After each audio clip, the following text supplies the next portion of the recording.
4.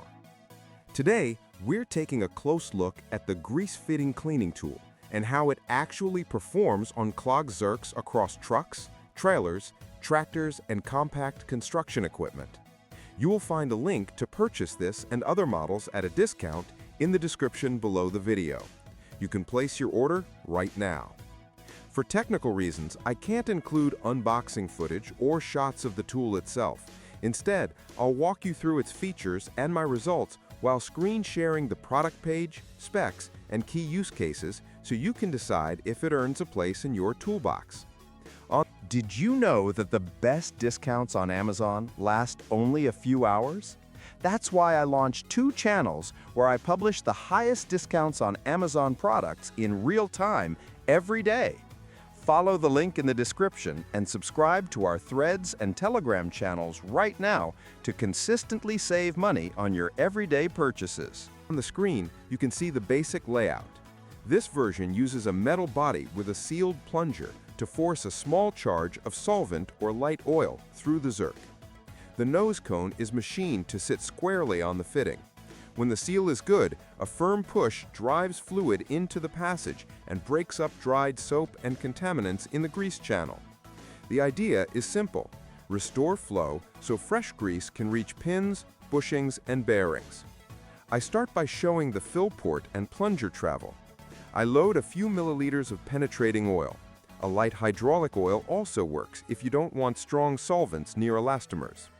I purge air by cycling the plunger until resistance is consistent. On the right, you'll see compatible fittings. Most are standard Zerks used on steering linkages, U-joints, loader pins, and suspension points. Metric and SAE Zerks are both fine as long as the cone seats properly. Before pressing, I wipe the Zerk clean so grit doesn't get driven inward.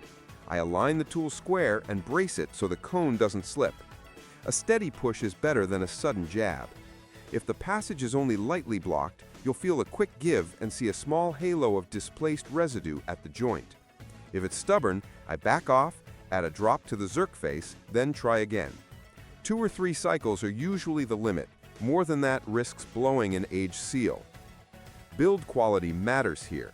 The body on this unit is solid and threads engage cleanly, but the O-ring in the nose is a wear item. I'm showing the spare kit in the images. Keep one in the drawer because swelling from aggressive solvents will eventually ruin the seal. If you notice fluid bypass or hissing around the nose, replace the O-ring and re-lube it with silicone grease. I also check the plunger tip. If it mushrooms, the pressure drops off and performance suffers. Now the honest part. It doesn't fix everything. Severely corroded passages or crushed fittings won't open even with firm pressure. On equipment that's been neglected for seasons, I've had mixed results. Sometimes I have to remove the Zerk, clear the bore with a tiny pick, and reinstall a fresh fitting before this tool will finish the job.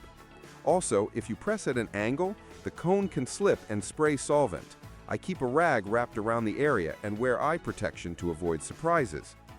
After a successful clear, I switch immediately to a regular grease gun and pump until clean grease purges out from the joint. That step is crucial. The tool only opens the door, it doesn't re-lubricate the component. If the joint still won't take grease, I stop and inspect for a collapsed liner or a blocked cross drill. For winter work, I warm the area with a heat gun on low to soften old grease before trying again. In terms of value, this tool pays for itself if it saves one seized pin from being pressed out. It's compact, easy to keep in the truck, and fast to deploy in the yard. The main trade-offs are consumable seals, the learning curve to keep the cone seated, and the reality that some fittings are beyond rescue. If you maintain skid steers, backhoes, or older pickups with lots of Zerks, it's a practical addition. If your gear is newer and regularly greased, you may reach for it only a few times a year. Maintenance is simple. I empty leftover solvent after use, wipe the plunger, and store it dry so seals last longer. A drop of silicone on threads prevents galling. I avoid chlorinated brake cleaners inside the tool.